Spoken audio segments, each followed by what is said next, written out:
2026 ஆண்டு T20 உலக கிண்ணத்தின் இறுதிப் போட்டி முடிவுக்கு வந்திருக்கின்றது. நடப்பு சாம்பியனான இந்திய அணி மீண்டும் ஒரு முறை கோப்பையை கைப்பற்ற இருக்கின்றது. இந்த போட்டி இந்தியா மற்றும் நியூசிலாந்து ஆகிய அணிகளுக்கு இடையிலே இன்று மாலை 7 மணி அளவிலே ஆரம்பமாகியிருந்தது. இந்த போட்டி ஆரம்பமாவதற்கு முன்பே ஏராளமான கதைகள் மைதானத்தை வைத்து, அதே போல இந்திய அணியை வைத்து, அதே போல நியூசிலாந்து அணியை வைத்து, இப்படி ஏராளமான கதைகள் இடம்பெற்ற வண்ணமே இருந்தன. சரி, அதையெல்லாம் ஒவ்வொன்றாக என்ன அப்படின்னு சொல்லி கொஞ்சம் கொஞ்சமாக பார்க்கலாம். முதலிலே இந்த மைதானம் அகமதாபாத் நரேந்திர மோடி மைதானம். இந்த மைதானத்தில் ஏராளமான போட்டிகளிலே இந்திய அணி விளையாடி இருக்கிறது. ஏராளமான வெற்றிகளையும் பதிவு செய்திருக்கிறது. ஆனால் முக்கியமான போட்டிகள், இறுதி போட்டிகளிலே தோல்வியை தழுவியிருந்தது. அதற்கு மிகப்பெரிய ஒரு உதாரணம் 2023 ஆண்டு இடம்பெற்ற 50 ஓவர்களை கொண்ட உலகக்கிண்ண கோப்பையின் இறுதி போட்டியிலே ஆஸ்திரேலியா அணியிடம் தோல்வியினை தழுவி இருந்தது இந்த இந்திய அணி. இதன் காரணமாக இந்த மைதானம் இந்திய அணி ரசிகர்களுக்கு ஒரு ராசி இல்லாத மைதானமாக கருதப்பட்டது. இது ஒரு புறம் இருக்க, T20 உலக கிண்ண தொடர் வரலாற்றிலேயே இந்திய அணி வீழ்த்தாத ஒரு அணியாக நியூசிலாந்து அணி இருக்கிறது. இந்திய அணி இதுவரை நியூசிலாந்து அணியோடு எந்த ஒரு போட்டியிலுமே வெற்றி பெற்றதில்லை. 3 போட்டிகளிலே சந்தித்திருக்கிறது. 3 போட்டியிலுமே தோல்வியினை தழுவி இருக்கிறது இந்திய அணி. ஆகவே இன்னும் ஒரு எதிர்பார்ப்பான விஷயம், இன்னும் ஒரு மிக முக்கியமான விஷயம், இதுவரைக்கும் T20 உலகக்கிண்ண கோப்பை போட்டிகளை நடத்துகிறது அல்லவா, அந்த நடத்துகிற நாடு இதுவரை கோப்பையை வென்றதே கிடையாது. இது 3வது விஷயம். அடுத்ததாக T20 உலகக்கிண்ண கோப்பையை இதுவரைக்கும் அதிகப்படியாக 2 தடவைகள் தான் எல்லா நாடுகளுமே, அதாவது வெற்றி கொண்ட நாடுகள் எல்லாமே அதிகமாக 2 தடவைகள் தான் வெற்றி பெற்றிருக்கின்றன. ஆகவே 3வது தடவை இதுவரைக்கும் எந்த ஒரு அணியுமே வெற்றி பெற்றதில்லை. இறுதிப் போட்டிக்கு நுழைந்திருக்கிறார்கள், ஆனால் வெற்றி பெற்றதில்லை. ஆகவே இந்த சந்தர்ப்பம் அதுவாக அமைய போகிறதா என்ற கேள்வி எல்லோருடைய மனதிலும் இருந்தது. குறிப்பாக இந்திய ரசிகர்களுடைய மனதிலே ஆழமாக இருந்தது. இப்படி ஏராளமான சாதனைகள், ஏராளமான கதைகள் இருந்த ஒரு போட்டியாக இந்த போட்டி இடம்பெற்றிருந்தது. இந்த போட்டிகளில் அத்தனை சாதனைகளையும் முறியடித்து கோப்பையை கைப்பற்றி இருக்கிறது இந்திய அணி. நிறைய வர்ணனையாளர்கள் கூட சொல்லியிருந்தார்கள், இந்த போட்டியிலே ஃபேவரிட்ஸ் என்றால் அது நியூசிலாந்து அணிதான் என்று சொல்லி இருந்தார்கள். ஒரு சிலர் இந்திய அணிதான் வெல்வதற்கான வாய்ப்புகள் இருக்கின்றன என்ற வகையிலும் சிலர் சொல்லியிருந்தார்கள். ஆகவே நிறைய பேருடைய எதிர்பார்ப்பு இந்திய அணி எப்படியாவது இறுதி போட்டிக்கு வந்துவிடும் என்பது எல்லோருடைய எதிர்பார்ப்பும். நியூசிலாந்து அணியை பொறுத்த மட்டிலுமே அது எப்போதுமே அண்டர்டாக்ஸாக இருக்கக்கூடிய ஒரு அணி. எதிர்பார்க்க மாட்டார்கள், ஆனால் ஒரு வழியாக எப்படியோ தத்து தடுமாறி அப்படியே அரையிறுதிக்குள் நுழைந்து விடுவார்கள், அப்படியே இறுதிப் போட்டிக்கும் வந்து விடுவார்கள். இந்த போட்டியும் அப்படித்தான் இருந்தது. ஆகவே இந்த முறை T20 உலகக்கிண்ண கோப்பையிலே கண்டிப்பாக வெற்றி பெற்றே ஆக வேண்டும் என்ற ஒரு முனைப்போடு களமிறங்கி இருந்தது நியூசிலாந்து அணி. நியூசிலாந்து அணி ரசிகர்களும் அதே போல ஒரு ஆர்வத்தில் இருந்தார்கள். ஏராளமான ரசிகர்கள், நிறைய ரசிகர்கள், மற்ற அணிகளுடைய ரசிகர்களுடைய ஆதரவும் இந்த நியூசிலாந்து அணிக்கு ஒட்டுமொத்தமாக இருந்தது என்று சொன்னால் ஒரு மிகையாகாத விஷயமாக பார்க்கப்படுகிறது. சரி, இந்த போட்டியினுடைய ஸ்கோர் விவரங்களை பார்ப்போமாக இருந்தால், இந்த போட்டியிலே நாணய சுழற்சியில் வெற்றி பெற்றிருந்தது நியூசிலாந்து அணி. முதலிலே துடுப்படுத்தாடுமாறு பணித்திருந்தது இந்திய அணியே. அந்த வகையிலே முதலிலே துடுப்படுத்தாடி இருந்த இந்திய அணி நிர்ணயிக்கப்பட்ட 20 ஓவர்கள் நிறைவிலே 5 விக்கெட்டுகளை இழந்து 255 ஓட்டங்களை பெற்றுக் கொண்டது. ஆரம்பம் முதலில் இந்திய அணி அதிரடியினை காட்டியிருந்தது.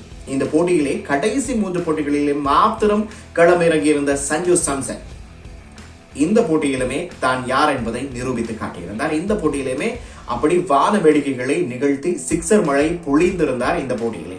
அதே போல இன்னும் ஒருவர், இந்த தொடர் முழுவதுமே சொதப்பிக் கொண்டிருக்கக்கூடிய அபிஷேக் சர்மா இன்றைய போட்டியில் தான் யார் என்பதை அவரும் ஒருமுறை நிரூபித்து காட்டியிருக்கிறார். முக்கியமான போட்டி இறுதி போட்டியிலே அவரும் அதிரடியினை காட்டியிருந்தார். சுமார் 21 பந்துகளை மாத்திரமே எதிர்கொண்டு 6 பவுண்டரிகள் 3 சிக்ஸர்கள் அடங்கலாக 52 ஓட்டங்களை பெற்றுக் கொடுத்திருந்தார். மறுபுறம் சஞ்சு சாம்சன் 46 பந்துகளை எதிர்கொண்டு 5 பவுண்டரிகள் 8 சிக்ஸர்கள் அடங்கலாக இந்த போட்டியிலும் 89 ஓட்டங்களை பெற்றுக் கொடுத்திருந்தார். சதத்தினை 11 ஓட்டங்களினால் கடந்த போட்டியிலும் தவறவிட்டிருந்தார். இந்த போட்டியிலும் 11 ஓட்டங்களினால் தவறவிட்டிருந்தார். முதலாவது போட்டியிலே 3 ஓட்டங்களினால் தவறவிட்டிருந்தார். அந்த போட்டி ஆட்டமிழக்காது களத்தில் இருந்தார். இந்த போட்டியில் அவர் ஆட்டமிழக்கும் சந்தர்ப்பத்தில் 5 ஓவர்கள் இருந்தன. அவர் நினைத்திருந்தால் கண்டிப்பாக சதத்தினை பூர்த்தி செய்திருக்கலாம்.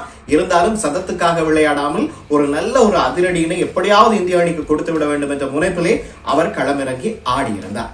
சரி, இந்த T20 உலகக்கிண்ண கோப்பை இடம்பெறுவதற்கு முன்னால் குழாம் அறிவிக்கப்பட்டது. இந்த குழாம் அறிவிக்கப்படுவதற்கு முன்னால் வரைக்கும் இஷான் கிஷன் இந்த அணியிலே இருக்கவில்லை. அதே போல குழாம் அறிவிக்கப்பட்ட பின்பு அதன் பிறகு ஒரு தொடர் நடந்தது. அந்த தொடர் வரை சஞ்சு சாம்சன் தான் ஆரம்ப துடுப்பாட்ட வீரராக இருந்தார். அந்த தொடர் முழுவதுமாக சொதப்பியதன் காரணமாக சஞ்சு சாம்சன் அப்படியே அந்த அணியில் இருந்து நீக்கப்பட்டிருந்தார். அதன் பிறகு இஷான் கிஷனும் அபிஷேக் சர்மாவும் உள்ளே வந்திருந்தார்கள் ஓபனர்களாக, அதாவது ஆரம்ப துடுப்பாட்ட வீரர்களாக அவர்கள் தான் ஆரம்பித்திருந்தார்கள். இந்த T20 உலகக்கிண்ண 2026 ஆண்டு T20 உலகக்கிண்ண தொடரை ஆரம்பித்திருந்தார்கள் இஷான் கிஷன் மற்றும் அபிஷேக் சர்மா.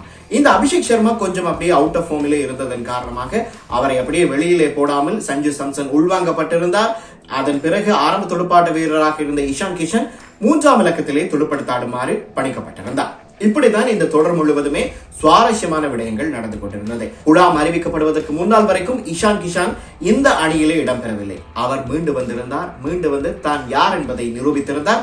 அதே போல ஆரம்ப துடுப்பாட்ட வீரராக இருந்து அணியில் இருந்தே விலக்கப்பட்டு மீண்டும் உள்வாங்கப்பட்டு தான் யார் என்பதை மீண்டும் ஒரு முறை நிரூபித்திருக்கிறார் சஞ்சு சாம்சன். அவரும் இந்த போட்டியிலே அதிரடியினை காட்டியிருந்தார். இந்த தொடர் முழுவதும் 4 போட்டிகளில் தான் விளையாடி இருந்தார்.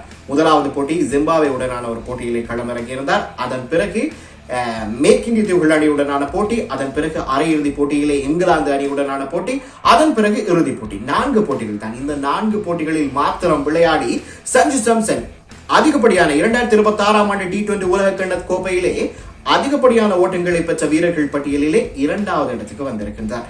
இந்த வெறுமனையே 4 போட்டிகளிலே விளையாடி மாத்திரம் அவர் 2வது இடத்துக்கு வந்திருக்கிறார். இது போதும் சஞ்சு சாம்சன் யார் என்பதை நிரூபித்து காட்ட. சரி, ஸ்கோர் விவரங்களை பார்ப்போமாக இருந்தால் சஞ்சு சாம்சன் 46 பந்துகளில் 89 ஓட்டங்கள், அபிஷேக் சர்மா 21 பந்துகளில் 52 ஓட்டங்கள், இஷான் கிஷான் அவர் பங்கிற்கு 25 பந்துகளிலே 4 பவுண்டரிகள், 4 சிக்ஸர்கள் அடங்கலாக 54 ஓட்டங்களையும், ஹார்திக் பாண்டியா 13 பந்துகளில் 18 ஓட்டங்களையும், இறுதியாக வந்து ஒரு பினிஷர் போல இந்த போட்டியிலே முகம் கொடுத்திருந்தார் சிவம் துபே. சிவம் துபே பற்றி சொல்லியே ஆக வேண்டும். சிவம் துபையை பொறுத்த மட்டிலே இந்த தொடர் முழுவதுமே சிறப்பாக செயல்பட்டுக் கொண்டிருந்தார். வெளியிலே யாருக்குமே தெரியாத அளவுக்கு அவர் பந்து வீசும் வரும் சந்தர்ப்பங்களில் எல்லாமே விக்கெட்டுகள் வீழ்த்தப்பட்டன. அதே போல துடுப்பாட்டத்துக்கு வரும் சந்தர்ப்பங்களில் எல்லாமே சிறப்பாக ஆடியிருந்தார். 18 பந்துகளில் 33 ஓட்டங்கள், அரையிறுதி போட்டியிலே 27 ஓட்டங்கள். அதே போல இன்றைய போட்டியிலும் தான் எதிர்கொண்ட வெறுமனையே 8 பந்துகளிலே 3 பவுண்டரிகள், 2 சிக்ஸர்கள் அடங்கலாக 26 ஓட்டங்களை பெற்று இந்திய அணியினை 256 என்ற ஒரு இமாலய இலக்கை நோக்கி நகர்த்தி சென்றிருந்தார் இந்த சிவம் துபே. சிவம் துபே பொறுத்த மட்டிலே இந்த தொடர் முழுவதுமே மிக மிக சிறப்பாக செயல்பட்ட ஒருவர். நியூசிலாந்து அணியின் பந்து வீச்சினை பொறுத்த மட்டிலே மேட் ஹென்ரி 4 ஓவர்கள் பந்து வீசி 49 ஓட்டங்களை விட்டுக் கொடுத்து 1 விக்கெட்டினையும், லக்கி ஃபெர்குசன் 2 ஓவர்கள் பந்து வீசி 48 ஓட்டங்களை வாரி வழங்கியிருந்தார் லக்கி ஃபெர்குசன். அதே போல ஜிம்மி நீசம் பொறுத்த மட்டிலே மிக சிறப்பாக பந்து வீசியிருந்தார். 4 ஓவர்கள் பந்து வீசி 46 ஓட்டங்களை விட்டுக் கொடுத்து 3 விக்கெட்டுகளை கைப்பற்றியிருந்தார். அவர் வீழ்த்திய அந்த 3 விக்கெட்டுகளும் ஒரே ஓவரிலே வீழ்த்தப்பட்டிருந்தன. ஆரம்பம் முதலே அதிரடியாக காட்டி வந்தாலும் இடைநடுவே கடைசியிலே விக்கெட்டுகள் வீழ்த்தப்பட்டாலும் இறுதியாக எப்படியோ ஒரு வழியாக இந்திய அணி 255 என்ற ஒரு இமாலய இலக்கினை நிர்ணயித்தது நியூசிலாந்து அணிக்காக. 256 என்ற ஒரு இமாலய இலக்கை நோக்கி துடுப்படுத்தாடிய நியூசிலாந்து அணி 19 ஓவர்களிலே சகல விக்கெட்டுகளையும் இழந்திருந்தது. வெறுமனையே 159 ஓட்டங்களை மாத்திரமே பெற்றுக் கொண்டது. இதன் காரணமாக 96 ஓட்டங்களினால் தோல்வியினை தழுவி இருக்கிறது நியூசிலாந்து அணி. நியூசிலாந்து அணியின் துடுப்பாட்டத்தினை பொறுத்தமட்டிலே டிம் ஷெஃபர்ட் மற்றும் அதிரடியாக காட்டியிருந்தார். ஆரம்பம் முதலே அதிரடியாக விளையாடி இருந்தார். வெறுமனே 26 பந்துகளிலே 2 பவுண்டரிகள், 5 சிக்ஸர்கள் அடங்கலாக 52 ஓட்டங்களையும், கடந்த அரையிறுதி போட்டியிலே 35 பந்துகளிலே சதத்தினை அடித்திருந்த 34 பந்துகளிலே சதத்தினை பூர்த்தி செய்திருந்த ஃபின் ஆலன் இந்த போட்டியிலே 7 பந்துகளில் 9 ஓட்டங்களோடு ஆட்டமிழந்தார். அவர் ஓட்டம் எதனையும் பெறாத நிலையிலே ஒரு பிடியெடுப்பையும் கொடுத்திருந்தார். அந்த பிடியெடுப்பினை சிவம் துபே நழுவ விட்டிருந்தார். இருந்தாலும் இந்த போட்டியிலும் ஏதோ ஒரு வாய்ப்புகள் அவருக்கு அதிர்ஷ்டம் இருக்கிறது. அந்த அதிர்ஷ்டத்தினை அவர் எப்படியாவது செய்து விடுவாரா, அதிர்ஷ்டத்தை ஒரு வழியாக ஒரு சதமாக கன்வெர்ட் செய்து விடுவாரா என்று பார்க்கும் பொழுது 9 ஓட்டங்களை பெற்றிருந்த வேளையிலே அக்ஷர் பட்டேல் வீசிய பந்தினிலே ஆட்டமிழந்து சென்றிருந்தார். அடுத்தபடியாக ரச்சின் ரவீந்திரா 1 ஓட்டத்துடனும், கிளான் பிலிப்ஸ் 5 ஓட்டங்களுடனும், மார்க் சாப்மன் 3 ஓட்டங்களுடனும், டாரில் மிச்சல் 17 ஓட்டங்களுடனும், மிச்சல் சாண்டன் மற்றும் இறுதியாக கொஞ்சம் ஆடி அப்படியே இலக்கை, அதாவது நியூசிலாந்து அணியினுடைய இலக்கை கொஞ்சம் அதிகரிக்கும் வகையிலே ஆடியிருந்தார். அவர் 35 பந்துகளை எதிர்கொண்டு 3 பவுண்டரிகள், 2 சிக்ஸர்கள் அடங்கலாக 43 ஓட்டங்களை பெற்றுக் கொடுத்திருந்தார். இதன் காரணமாக 19 ஓவர்கள் நிறைவிலே சகல விக்கெட்டுகளையும் இழந்திருந்தது. நியூசிலாந்து அணி 159 ஓட்டங்களை மாத்திரமே பெற்றிருந்தது. இந்த போட்டியிலே சகல விக்கெட்டுகளும் இழக்கப்பட்டதன் காரணமாக 96 ஓட்டங்களினால் இந்திய அணி வெற்றி பெற்றிருக்கிறது. உலகக்கிண்ண கோப்பையையும் கைப்பற்றி இருக்கின்றது. இந்திய அணியின் பந்து வீச்சினை பொறுத்தமட்டிலே ஜஸ்பிரீத் பும்ரா 4 ஓவர்கள் பந்து வீசி வெறுமனையே 15 ஓட்டங்களை மாத்திரமே விட்டுக் கொடுத்து 4 விக்கெட்டுகளை வீழ்த்தியிருந்தார். அதே போல அக்ஷர் பட்டேல் 3 ஓவர்கள் பந்து வீசி 27 ஓட்டங்களை விட்டுக் கொடுத்து 3 விக்கெட்டுகளையும், அதே போல ஹார்திக் பாண்டியா, வருண் சக்கரவர்த்தி மற்றும் அபிஷேக் சர்மா தலா 1 விக்கெட்டினை வீழ்த்தியிருந்தனர். இதன் காரணமாக 159 ஓட்டங்களுக்கு சகல விக்கெட்டுகளையும் இழந்திருந்தது. நியூசிலாந்து அணி 96 ஓட்டங்களினால் வெற்றியினை பதிவு செய்திருக்கிறது. இந்திய அணி இந்த போட்டியினுடைய நாயகராக தெரிவு செய்யப்பட்டார்.